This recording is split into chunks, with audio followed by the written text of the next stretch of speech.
صاحب آغاز کرتے ہیں قرآن اور نظام ہدایت ہمارا موضوع ہے، اور قرآن پاک کی روشنی میں ہدایت کا جو مفہوم ہے اور اس کی جو حقیقت ہے اس پہ رہنمائی فرمائیے۔ جی بہت شکریہ ڈاکٹر صاحب۔ بسم اللہ الرحمن الرحیم۔ سب سے پہلے تو اس بات کا سمجھنا ضروری ہے کہ ہدایت سے کیا مراد ہے۔ جب آپ ہدایت کی بات کرتے ہیں تو ہدایت سے کیا مراد ہے؟ ہدایت سے مراد شرح تہذیب میں امام نے ارشاد فرمایا ہے کہ دو معنی ہدایت کے ہیں۔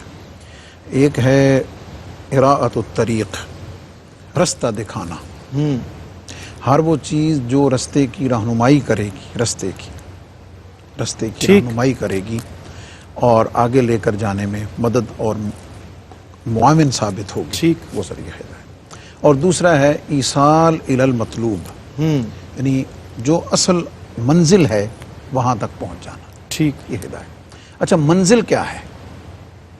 منزل ہر انسان کی اس کے علم، بلکہ آگے چلے جائیں تو اس کے ایمان، اس کے عمل کے مطابق، اس کی سوچوں کے مطابق مختلف ہے۔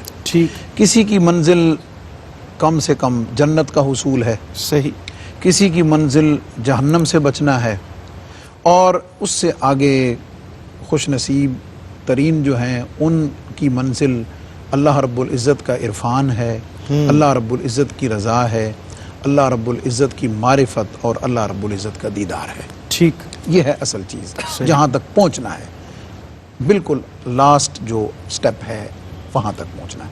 اب اس کے لیے جو نظام اللہ رب العزت نے عطا کیا ہے، تو سورہ فاتحہ میں جس کا آیت کا حوالہ آپ نے بھی ارشاد فرمایا ہے، وہ پورا مضمون اہدنا الصراط المستقیم سے نہیں بلکہ صراط الذین انعمت علیہم، اس کے ساتھ مکمل ہوتا ہے کہ ہم دعا تو یہ کرتے ہیں کہ مولا کریم ہمیں سیدھے راستے کی ہدایت عطا فرما۔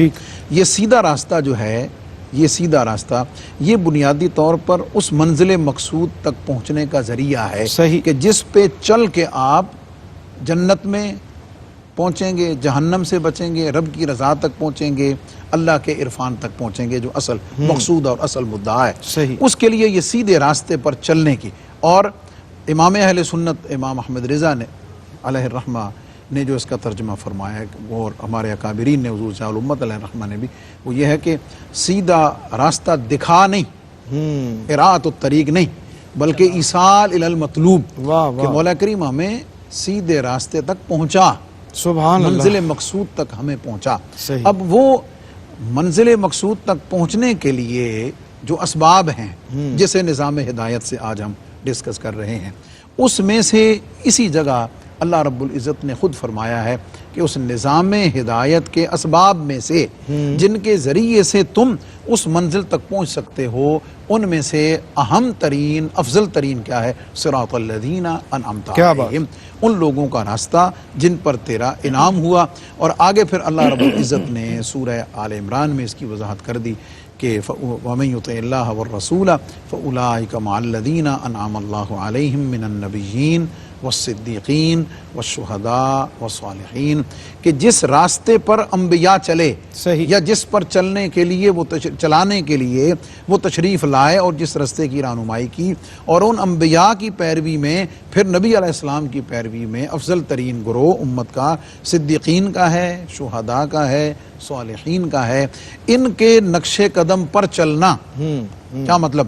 قرآن ہدایت ہے، لیکن قرآن پر عمل کیسے کرنا ہے؟ یہ دیکھو صالحین کو، یہ دیکھو شہداء کو، یہ دیکھو صدیقین کو، یہ دیکھو انبیاء کو، اس طریقے کو اڈاپٹ کرو، ان کے نقش قدم پر چلو، یہ سیدھا راستہ ہے، اور یہی تمہیں منزل مقصود اللہ کی محبت تک پہنچا۔ بالکل ٹھیک۔